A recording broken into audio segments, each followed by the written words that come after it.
Captain Insano shows no mercy. Straight cash, homie.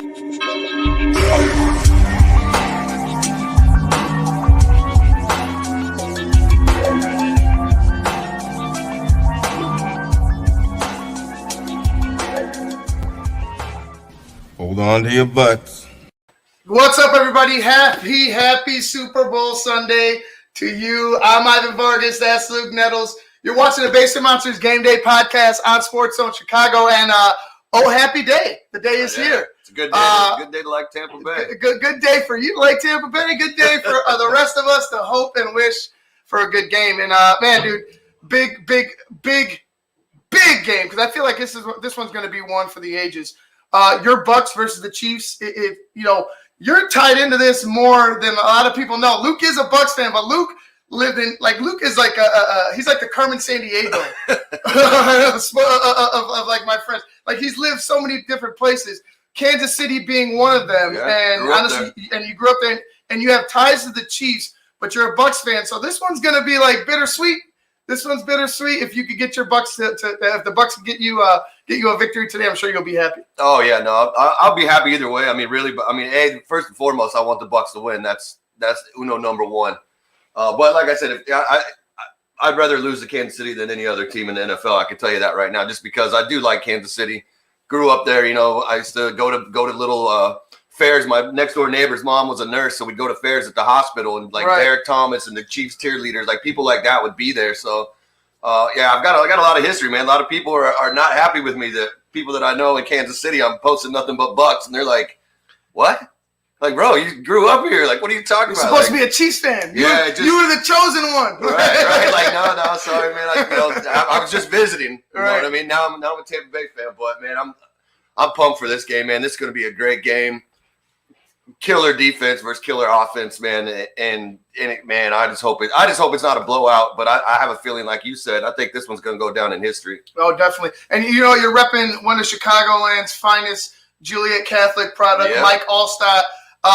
The original, like he was like the original H-back. Like he was original battering ram. Like, just use it. He will not go down. I remember like just the thighs on him. Yeah, like his legs alone. He was shoulder pads, a neck roll, and thighs. Right. That's Mike Allstott. And he actually was pretty agile for as big as he was. And he really was. Like, he was listed.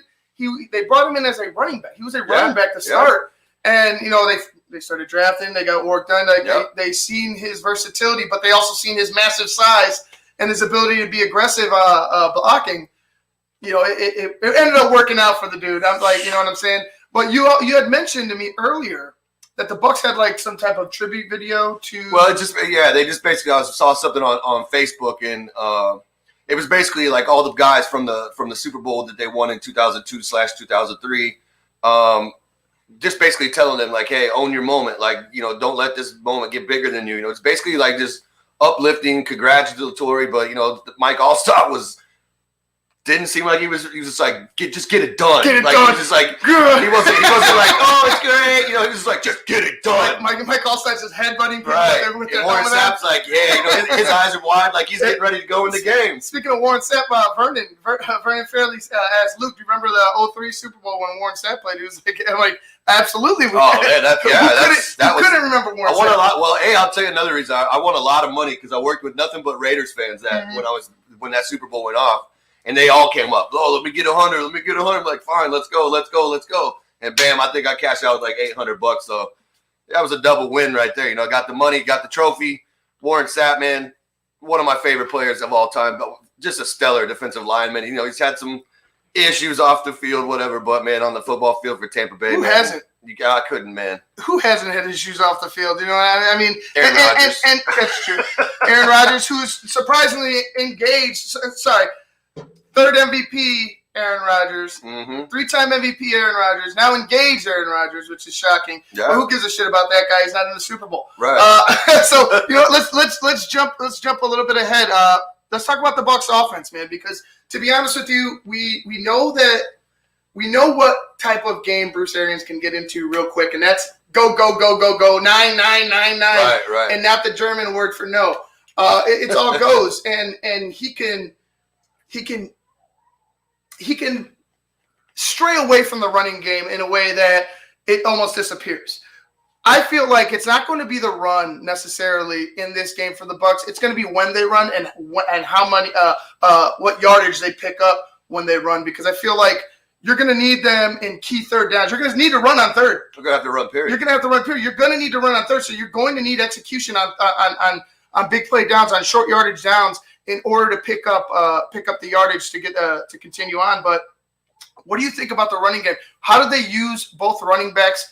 And let's be real. I don't think it's going to be. I don't think it's going to be Tom Brady under center, handoff. No, it's not going to be that. But they're going to need them to be successful. Yeah, no, they're going to have to get established. I mean, that's first and foremost, because let's just talk about the biggest elephant in the room. You got Patrick Mahomes on the other side, and you got an offense that can score in 10 seconds. So you're going to have to use that run game to get that ball down the field, eat that clock, keep him and those speed demons off the field. I mean, those guys can torch anybody at any time. So I look for the 1-2 punch, because Ronald Jones is fully healthy now, so that is a huge plus. But what I do is I look for him to run, maybe test the waters, see what they could get. But also on top of that run, I mean, keep both of those guys. I feel like you should keep both of them in the backfield and run them different directions with the passes to either side. So then that way it gives Tom Brady, not only does he have options down the field, but he also has the two guys out, whether it be left or right, so they could get upfield too. So you spread those linebackers. Kansas City's missing a linebacker. Gay, I think, is the linebacker they're missing. So to me, that's the chess match. It's those linebackers of Kansas City with the running backs of Tampa Bay. Obviously, Evans is going to be out there. Brown's still questionable, but I think he's going to go anyway. And then you got Godwin. So, like I said, that run game does have to be established. It can't dwindle, and it can't be just start throwing it all over the place, because you have to establish that run. And that, really, to tell you the truth, for both teams, it's going to be who can hold on to the ball. I'll say if either team has above 20-something rushes and over 100 yards, let's say 30 rushes and over 100 yards, I'd say they would either be losing the game or it would be very close. Right. I don't necessarily think you need a 100-yard rusher or a 25 carry guy today. You need a guy you need execution from your line, and you need a running back that understands he needs to get upfield. Like, this is a game where you don't try to be a hero. Right. Like, you need to execute. Get like, if the plays bust, get what you can out of it. Don't try to be a hero in this game. It could end up biting you in the ass. But before we get any further, today's a big day, guys. Like, we got the entire SportsZone Chicago lineup. The full roster is here today on SportsZone Chicago on the Basic Monsters Game Day podcast. Starting off at 11:30, we're going to have our boy Jamar Harp from Sports 101, which is on Wednesdays from 8 to 9. Jamar Harp, just straight up knowledge about, history of sports, history of schools, history of sports, period. Like, it's just good stuff when Jamar talks. Check it out. Like I said, Wednesdays, 8 to 9, and we're going to have him on. Jamar is a coach, and Jamar, I'm sorry, I apologize. I forgot where you coached at.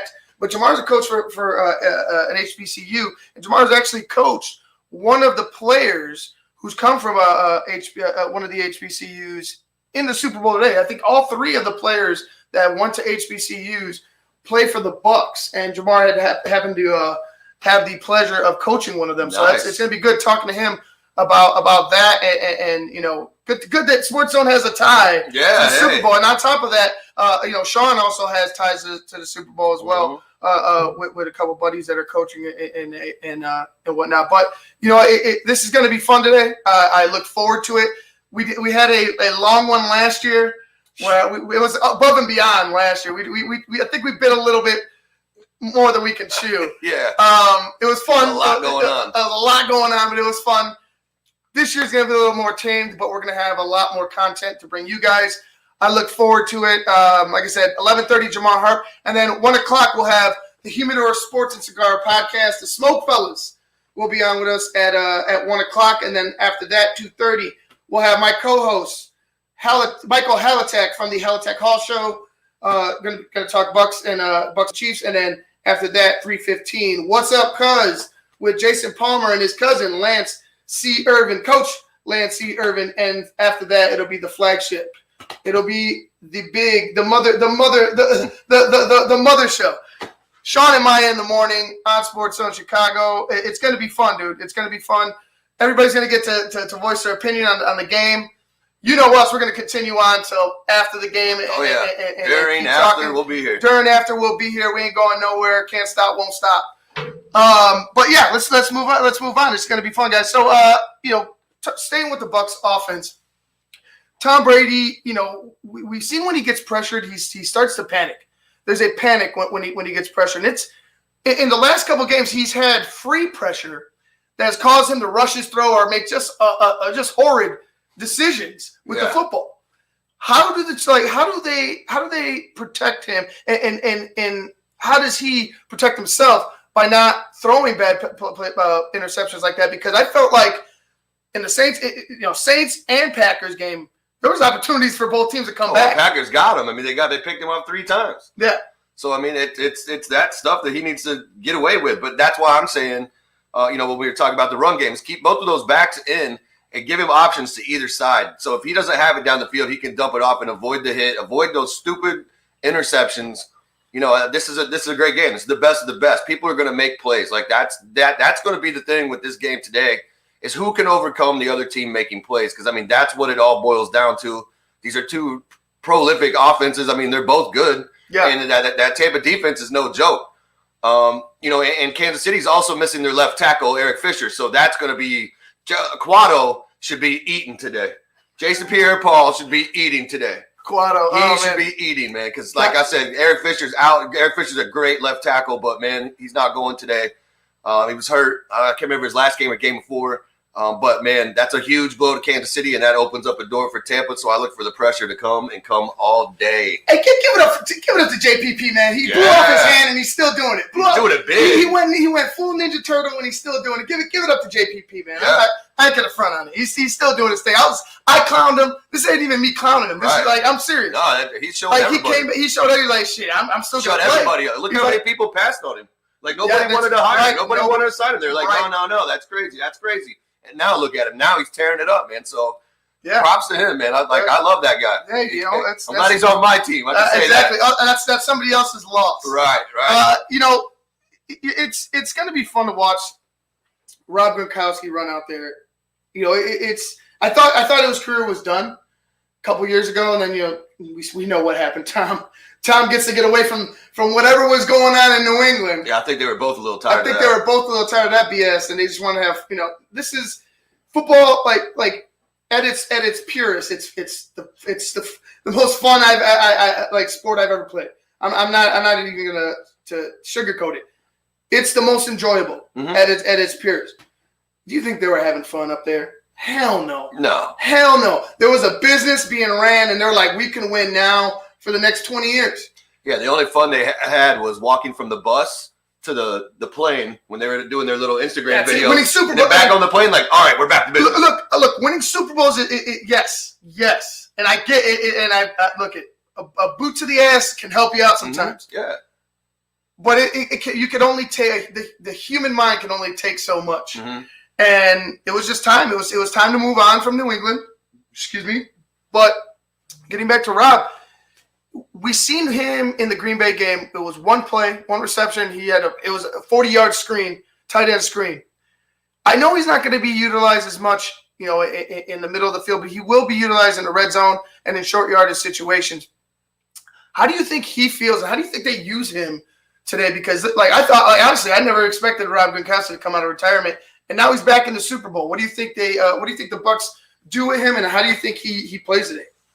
Well, first and foremost, I think this role is exactly what Rob wanted. I don't think Rob wanted to come back and have a bunch of wear and tear and another elbow surgery and this injury and that injury.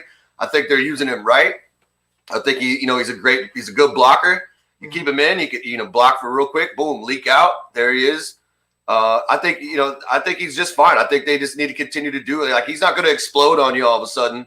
You know, I mean, he's not the fastest guy. He's not the most graceful guy either. Yeah, right. You know, and he's just a little older, you know, whatever. But I look for him to, you know, do what he has to do, like seal those blocks, open up some lanes for some of those runners.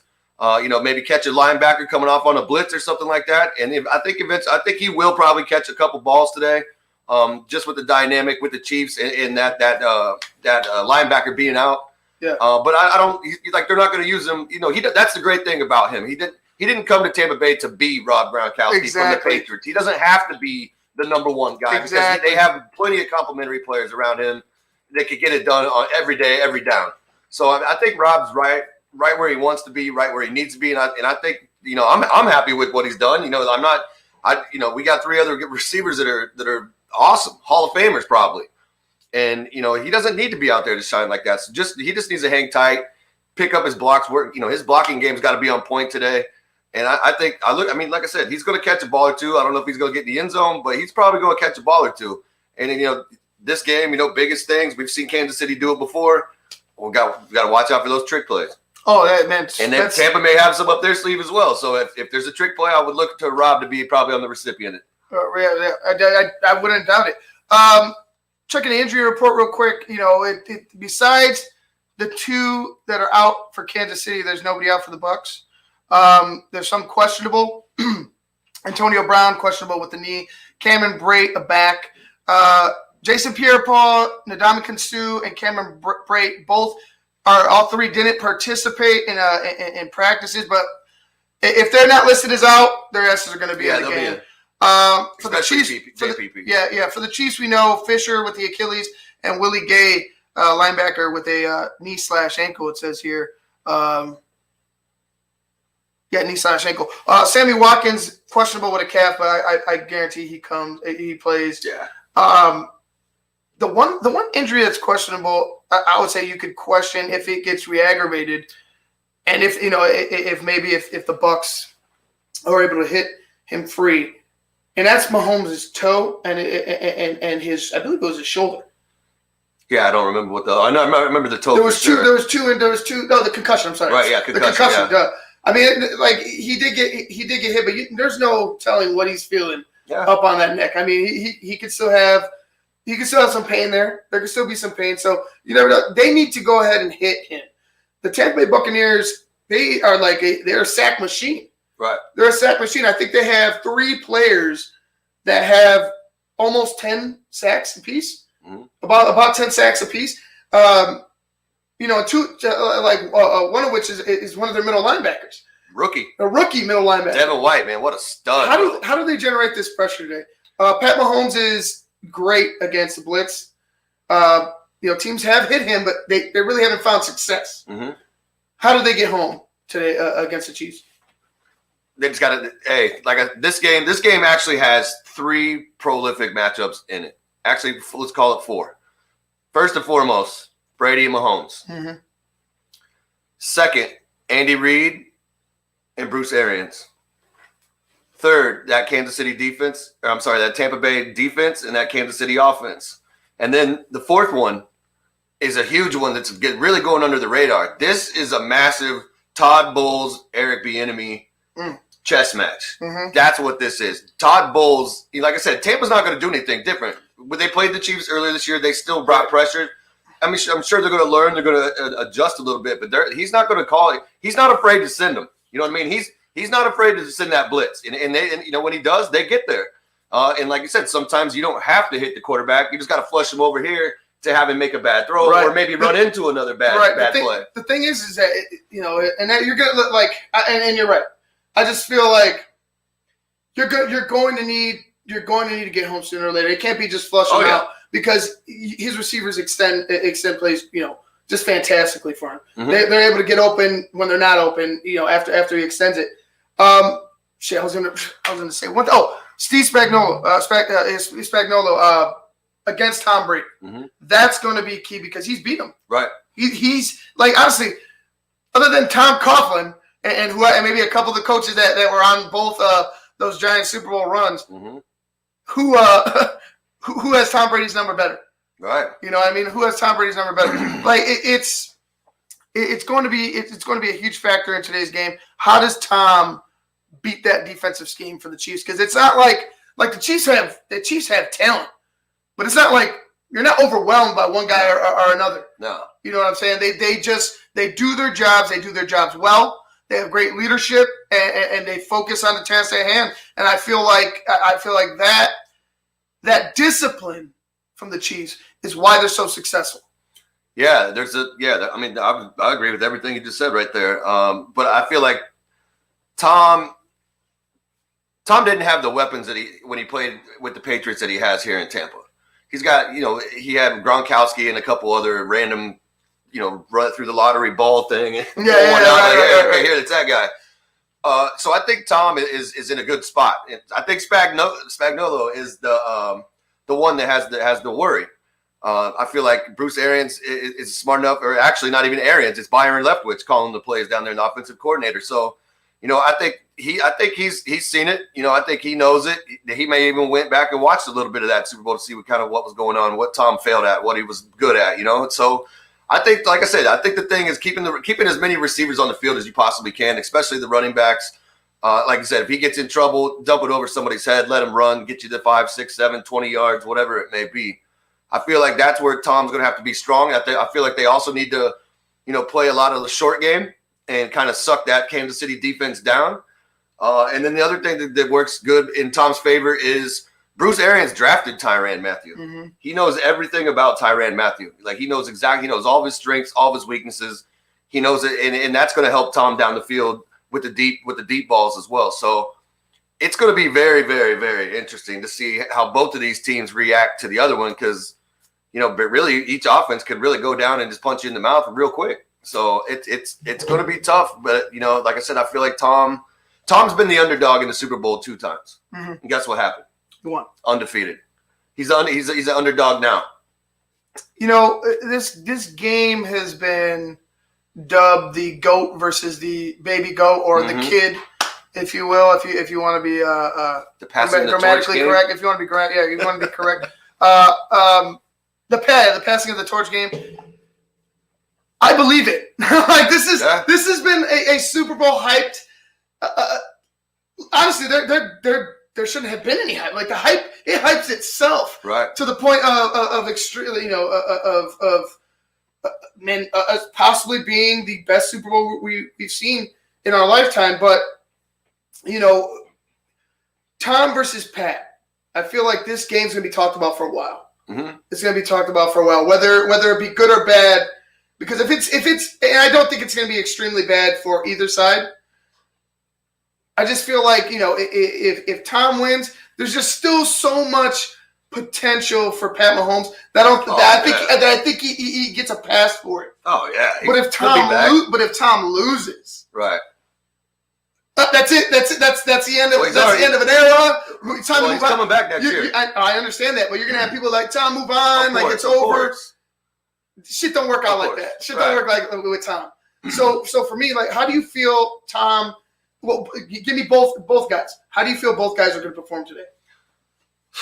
I mean, I don't see anything changing. I mean, really, to tell you the truth, like Kansas City is going to continue to be Kansas City. They're going to try to beat you deep, and they're going to try to murder the middle of the field with Kelsey. But that's where this chess match is so interesting, because you have 2 linebackers in Levante David and Devin White that can cover. Like, not only are they spectacular against the run, not only can they blitz, these guys cover, and they cover field. Like, you're talking like Urlacher Briggs-ish type of things. Young, when they were young. These guys get after it, man, and their motors both of them got super high motors. And obviously Mahomes, like I said, he's gonna murder you. But Tom just needs to be methodical.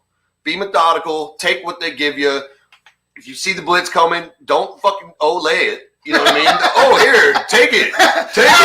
Like, just don't hit me. Just don't hit me. You know what I mean? Like, everybody played dodgeball when you were a kid. Like, no. And you felt bad. You're like, let me hit the next guy.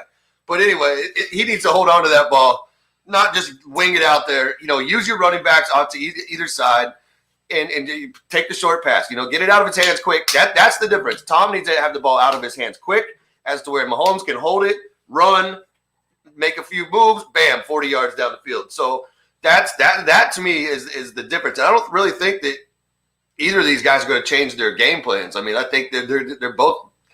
Each team knows what each quarterback is capable of. I don't see them changing anything.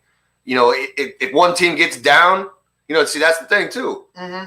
If they get down, Kansas City is better built to come back because they have guys that can run a 4.3 40, and they got 3 of them, and then they got Kelsey in the middle too. So if Tampa goes down big, now that becomes more. Then that's when the real chess match is going to begin because yes, they have Evans, and yes, they have Godwin, they have Antonio Brown, but none of those guys are really going to beat you like a Tyreek Hill or a Hardman or Robinson. So that's where the real chess match is going to begin. I really don't look for either of these guys to do anything different. Like I think they just do what they do. They play their game. They stay in their lane. Like I said, the only thing I would say is this Tom just can't be laying balls out there. Like that's to me is the one thing that he cannot do. I don't care if you're thrown into a tight and you get picked. Okay, cool. He take a sack. Yeah. Oh yeah. I mean, eat that too. I mean, take a sack. Take a sack. You can't get look. Like I said, Kansas City's defense is disciplined enough to where they're not going to really. Unless talent beats them, mm-hmm. It doesn't seem to me watching them that they're going to get beat because of that discipline. So for me, it's going to have to be Tom. You're going to have to eat a sack and not give a disciplined team, the benefit of the benefit in the field position to go ahead and just roll you over. They don't need it. You can't give them second, third chances. Mm-hmm. You can't give that chance. Yeah, this ain't Green Bay. Yeah, especially if you have the lead. You cannot allow them to crawl back. No. I feel like the momentum will be just too much for you, and you'll be. Let's just say that the momentum will be just too much. All right, guys, we're going to go ahead and take a quick break. And the other side of the break, hopefully, we'll have Jamar Harp from Sports 101. Stick with us. This is the Basic Monsters Game Day podcast on SportsZone Chicago. We'll be right back.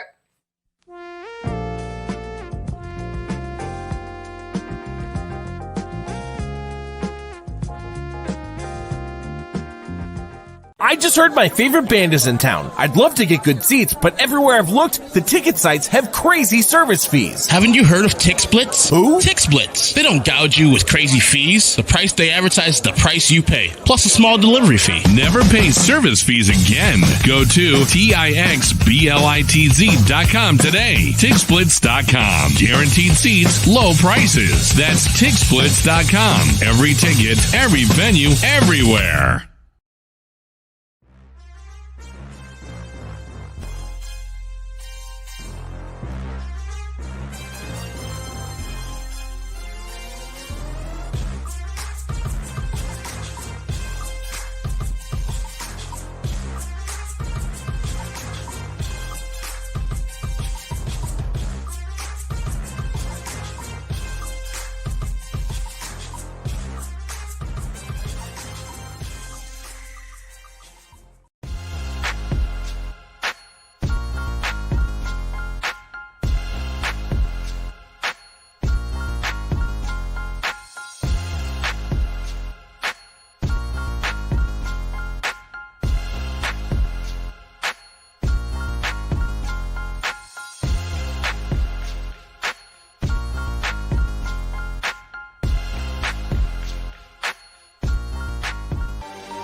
All right, welcome back to the Basic Monsters Game Day podcast on SportsZone Chicago Super Bowl show.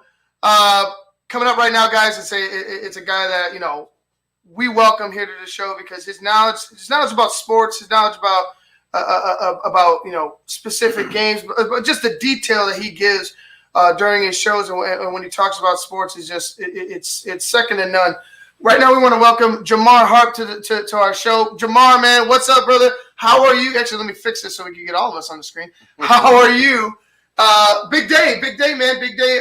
Super Bowl Sunday, Chiefs, Bucks. How are you doing? And how do you see, man? How do you see this game starting out? Because I feel like with the two offenses that we have, this could be a 14-14 game at the end of the first.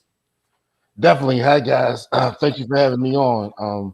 I think it could be 14-14, but due to the familiarity with both teams, I believe Kansas City is going to jump out quick. I don't think the Tampa Bay Buccaneers can cover Tyreek Hill, not a climb over route that they run. I think the linebackers are going to have to sit on Kelsey and being able to line up Kelsey attached to the line of scrimmage is going to neutralize Shaq Barrett and Le'Veon Bell or Clyde Edwards-Helaire might have 125 yards a day. So, you know what? It's interesting that you said that because I feel like if the Chiefs are running the ball well, they'll be running the ball well late as opposed to early because of that fast start. Do you think the Bucs find any success on the ground like you think the Chiefs will have? Because I feel like the Bucs don't necessarily need to have a 25 to 30 yard carrier. They just need those two bulls that they have to be good in spots, third and shorts, goal line, situations like that. I just think they need to be good running the ball in situations. How do you feel the Bucs run the ball today? Well, like you said, the Bucs have bulls where the Chiefs try to run a zone where they try to displace the man horizontally instead of vertically. So when you try to do this gap scheme, down, kick out, 80s style, you allow the defense to slant angle and create bubbles, have the linebackers shoot through and get stopped. So I think with Frank Clark, making tear on the inside from the 1, 3, and 5 techniques, I think that can really disrupt Tampa Bay's offense today. And Frank Clark's going to be a huge part of that. But I was talking to Luke, and we're talking about how Steve Spagnuolo has the Chiefs they have stars, but they don't have necessarily overwhelming superstars. They have leaders and they play great disciplined defense. Tom Brady, we were talking about just earlier. Tom Brady in recent games in the playoffs has thrown up some balls where you're like, what the hell's going on? The pressure though has been free. So the pressure, I think a couple of times, maybe once it was contested, but I feel like the pressure was just free coming right at him and he's panicked. Tom Brady can't allow that against his disciplined defense because I feel like it'll keep them even with the lead. Let's say this, even with the lead. If let's say they have a lead and Tom does what he did in Green Bay, the momentum of the Chiefs coming back, I feel like would be insurmountable. So, for the Bucs to go ahead and actually win this game, I feel like Tom needs to maybe limit it to 1 or 0. Zero. 1 is too many. You want 0, right. But I'll give Tom a pass on 1, maybe. How do you think Tom needs to execute today in order for the Bucs to win? Well, I think Tom will have to execute at his optimum best, just due to if you look at the Chiefs' defense, it kind of mirrors the Patriots' defenses in past Super Bowls where they had, no-name guys that can just do their job. And Tom Brady playing against an explosive offense, not only turnovers may hurt him, but 3 and outs may hurt him this game. 2, 3 and outs will get him behind him. So he's going to have to manage the clock, keep Patrick Mahomes on the sideline, and try to get touchdowns instead of 3 field goals in the red zone. Yeah, I got a question for you, real quick. What do you see Tampa doing in order to overcome the Tyreek Hill speed and threat, pretty much? I mean, because he's a threat almost on every play, minus a running play, but even then he can do that too. Yeah. So, what do you think the best way for Tampa to come at Tyreek Hill would be? I think they will have to try to bracket him and maybe deepen their linebackers pre-snap, which again that would free Robinson and some of those other receivers for their screen and short passing, their drive and slant game. And the Chiefs are very explosive when they catch the ball in short yardage plays. When you look at Tampa Bay, they're more of a straight line team. Besides Antonio Brown, all their playmakers, they catch vertical routes. Even with Gronkowski in his later years, he's just a straight line guy now. So neutralize Antonio Brown. All the other Tampa Bay threats are just straight line guys. It's funny because I feel like it's pick your poison, and I agree with you on how to defend Tyreek Hill, but it's easier said than done. But Travis Kelce, in my opinion, I feel like that's going to be more of a factor because if you want, it's between two deaths. You want the quick death, or do you want the slow, agonizing death that's going, eating you up in the middle of the field constantly? It's like it's killing you from within. How do they stop? Like, in my opinion, the key is stopping Travis Kelce in key spots, and that's like third and medium, third and short, goal line, obviously. How do they keep an eye on Travis Kelce and Tyreek Hill? Because for me, I understand Tyreek could get behind me, but it's allowing Kelce to just do what he wants that's going to eventually kill you in the end. How do they stop Travis Kelce? I think you stop Travis Kelce again by bracketing him and maybe being physical at the line of scrimmage. But when you do that, you allow their slot receivers and all their other playmakers to catch 3-yard routes and go vertical because you have everybody focused on one guy who's trying to control the middle of the field. So you really got to pick your poison and just hope Patrick Mahomes really gets hurt or makes bad decisions. Right. And you know what? Let's go ahead and switch things up because, we talked about it before, Jamar, and I was actually shocked when you had told me Jamar's actually coached a young man in the Super Bowl today, and actually we're going to go ahead and jump to our next topic. 3 former HBCU players are in the Super Bowl, all for Tampa. Former North Carolina Central stars Ryan Smith and Nick, let me get it right, Leverett, and Quentin Bell, a former Prairie View star. All in the Super Bowl, all for the Bucs. Jamar, tell us about Ryan Smith and how his game and how he got to the Super Bowl. Okay, so before Ryan, there's also Rashad Felton and Chris Clemens from South Carolina State with the Chiefs, and they're representing. Oh, is that right? See, I the one I looked up, it only had three people, and I'm like, damn, like that's it. They don't have a practice squad. And I just wanted to mention South Carolina State because they had Darius Leonard, who was a 2018 NFL Rookie of the Year. But going back to Ryan Smith, and I know Bears fans can understand this, he played in the MEAC with Tariq Cohen at rival institutions, North Carolina Central, my alma mater, where I coached Ryan Smith at, and Tariq Cohen obviously was at North Carolina A&T. So while I was at North Carolina Central, I was the assistant offensive line coach and video coordinator. So one part of my job was to draw up the scout team cards on Sundays and implement the scout team defense. So Ryan Smith was a freshman safety that we had, and he emulated the best safeties on the opposing defenses. And I got to work with him a lot his freshman year. He obviously blossomed to an all-MEAC player. And one quick story, Chicago fans, is the MEAC at that time didn't have conference divisions. So the best record played in the MEAC was won the MEAC and played in the Celebration Bowl. So it went down to the wire. And at the end of the year, it's called the Aggie Eagle Classic, where North Carolina Central plays North Carolina A&T. And in that game, Tariq Cohen was going in for the game-winning touchdown. And Ryan Smith came from behind and punched the ball out. We were able to win the game. So that's just a little story. And if you ever watch Tariq Cohen's college highlights, all you'll see is greatness. So he was a great college player. Shout out to Tariq Cohen. And that's just one Ryan Smith story of his accolades while he was in college. Well, man, that's good stuff, Jamar. Like I would have never known that story unless I heard it from you, man. Like that's a great story. Ryan Smith coming up from behind Tariq Cohen, of all people. We know his speed and agility. in order to go ahead and come up from behind and catch him and knock the ball out for the win. Like that's something in itself. It was on the goal line too. On the goal line, at the goal line. Jeez, it was an amazing play. Man, that's amazing. Hopefully you find some success for your Bucks, Luke, today, because I feel like they're going to need all the help they could get, especially on defense. Let's go ahead and let's switch things up a little bit, Jamar. Talk about the pass rush for the Bucks going up against this offensive line for the Chiefs, because I feel like the Chiefs' offensive line, at least for the past few years, they do a great enough job keeping Patrick Mahomes upright.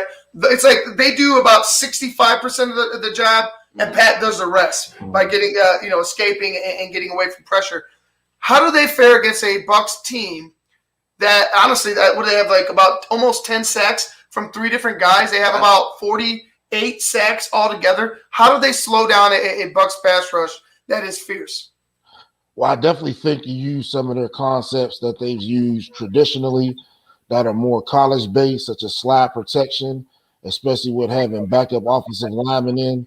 I think you have to line up Travis Kelce attached to his chips, Shaq Barrett. I definitely think you run zone at Shaq Barrett all game. You may be able to get away with trapping Steve a few times.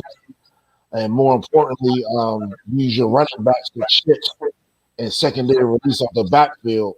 So again, being a Pittsburgh native, I think this is a great Le'Veon Bell game, using his skills to catch the ball off the backfield, as well as pick up blitzers and chip defensive ends. I think implementing that scheme would definitely help out. Good. Yeah, so I got another question for you real quick. So with Kansas City, we'll go with their defense. They're missing their linebacker. They still, like I said, Tampa still has those 3 potent weapons there in Evans, Godwin, and Brown. How do you see the Kansas City linebackers adjusting if Tampa decides to start going with the vertical game, releasing Rob Gronkowski, maybe even bringing in a Scotty Miller, Justin Watson, and really applying the pressure to Kansas City? What do they have to do if Tampa decides to explode and get up on Kansas City and just start trying to end the game? I think they would have to basically open up their scheme. And I think the way Tampa Bay plays will help them. If you look at last Super Bowl, when they had to play against a tight end, Sorensen, weak side defender, was getting used all game. Now playing against Tampa Bay, we clearly define what they're going to do by formation. So if they want to run the ball, they'll get in a tight formation and run power. If they want to pass the ball, they'll get open. They'll allow the Kansas City defenders to drop and get in between these passes. And with Tom's arm not being as strong as it used to, I think it's a great propensity to have a lot of picks. Yeah, see, it's funny that you bring up Sorensen, because, I don't know how many times this year I've been talking to Irvin or whoever it may be, and it just blows my mind that so many of these teams do not just go right at that guy. Like you said, you just brought it up. That Super Bowl, he was getting used. So, to me, that's the one huge weakness Kansas City has. And I feel like it's up to Tampa today to see that and do just like what San Francisco did, right. Just abuse him. But it's like I said, it's easy. They adjusted later in that game, and like I said, they're a disciplined enough team to where they can make up. Like he can make up for it by being smart. Mm-hmm. By being smart, like skill wise, he might lack, and sometimes there's probably lapses on the field. But right now, in this year, he's been playing disciplined enough. I agree that he needs to be targeted, but don't look for it to be like that's him. Yeah, that's our dude. Yeah, no, I don't look for it to be singled out. That's our dude right there, because the rest of the team is just too disciplined and too hungry to expect them to like in order for him to fail. Like I feel like everybody, like somebody else is going to have to fail as well, because they play so well together. But then you can flip that over, and if he does well, then it's because of somebody else. Like Tyrann Mathieu's going to have to be over the top and help him and push, So to me, that's the biggest chess match that they're going to have. It's just like, is Sorensen good enough to make that play one-on-one, or does he need help? And is Sorensen being masked by the rest of this defense? Is like, he's getting away with maybe a little bit more just because the rest of the defense is there to help him out.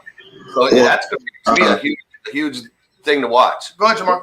Luke and Ivan, one thing you got to remember is besides Antonio Brown, the Bucs don't have anybody shifty to take advantage of Sorensen's weaknesses.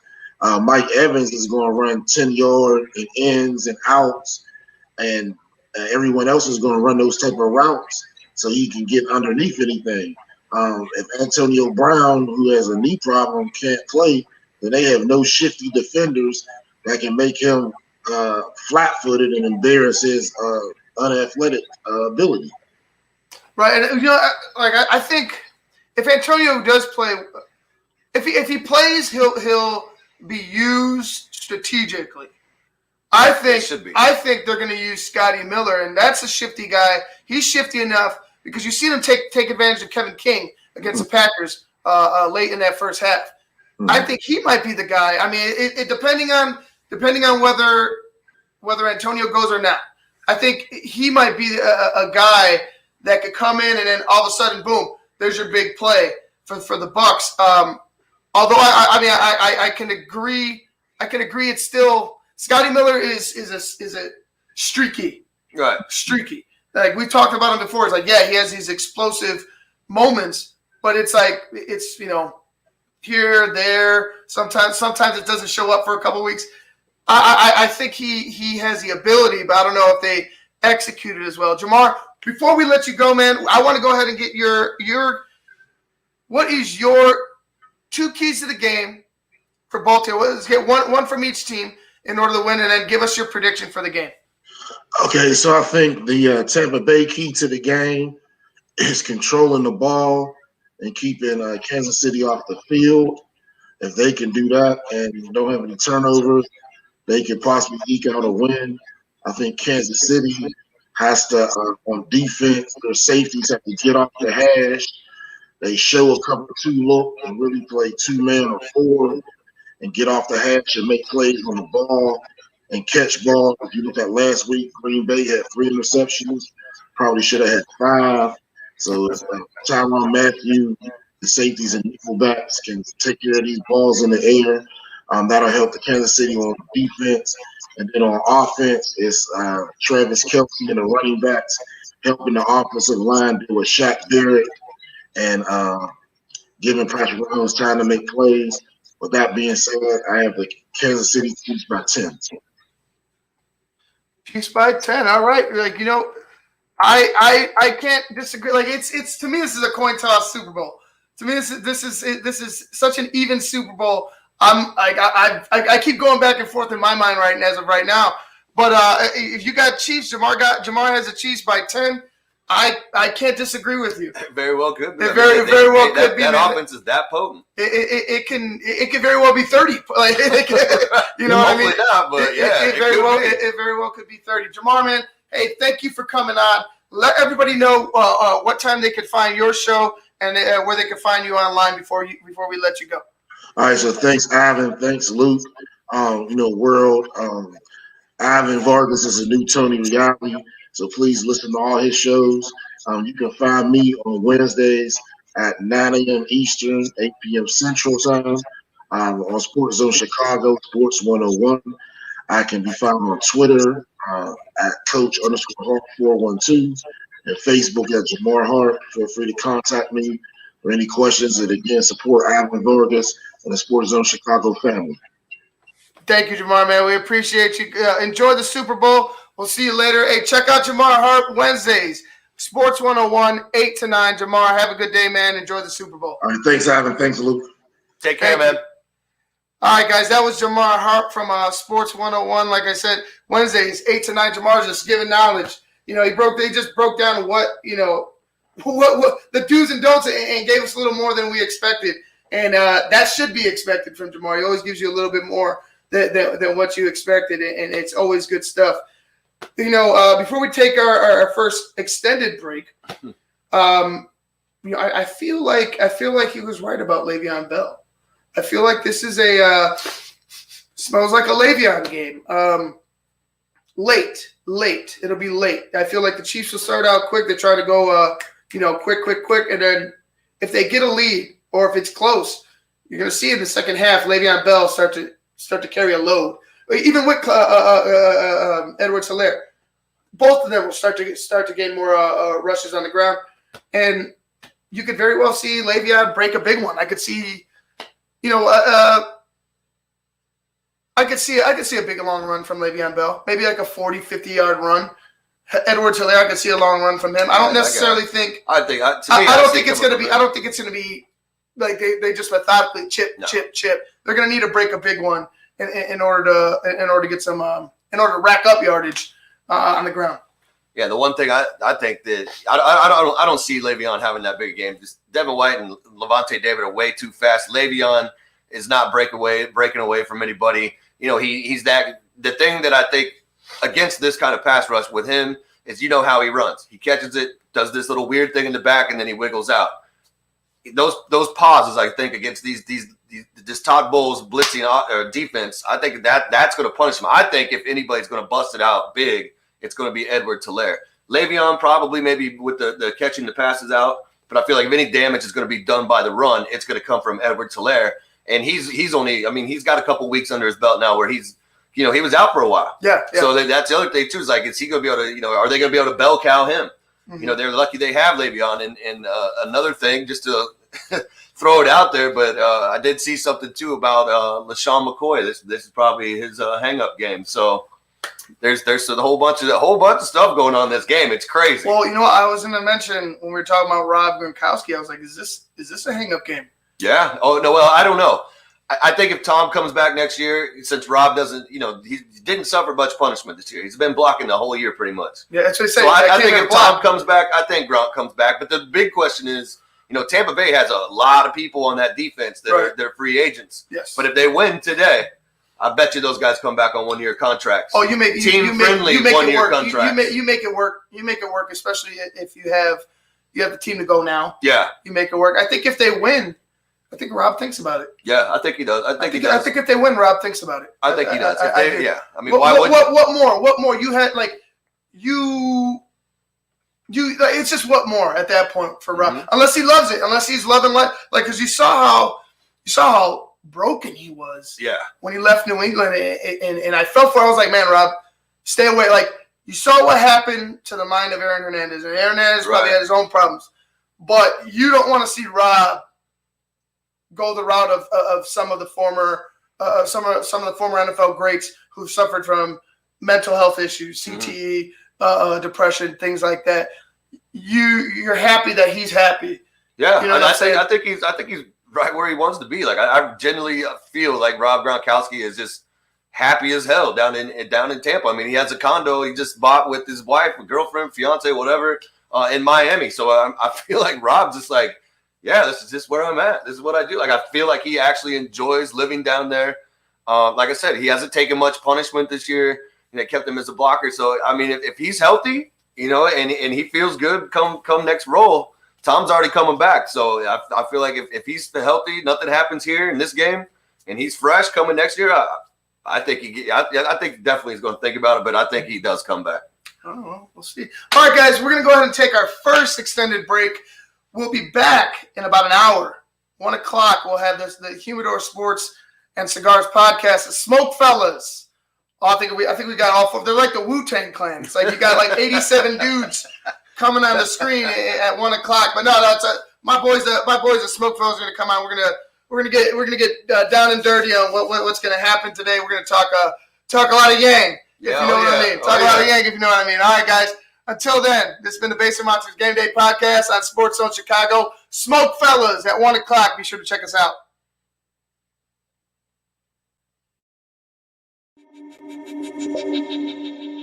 Captain Insano shows no mercy. Straight cash, homie.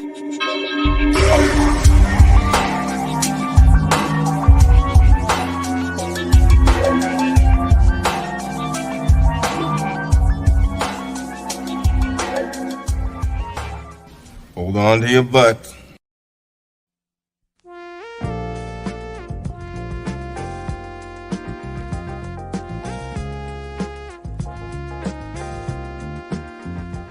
I just heard my favorite band is in town. I'd love to get good seats, but everywhere I've looked, the ticket sites have crazy service fees. Haven't you heard of TixSplits? Who? TixSplits. They don't gouge you with crazy fees. The price they advertise is the price you pay, plus a small delivery fee. Never pay service fees again. Go to TIXBLITZ.com today. TixSplits.com. Guaranteed seats, low prices. That's TixSplits.com. Every ticket, every venue, everywhere.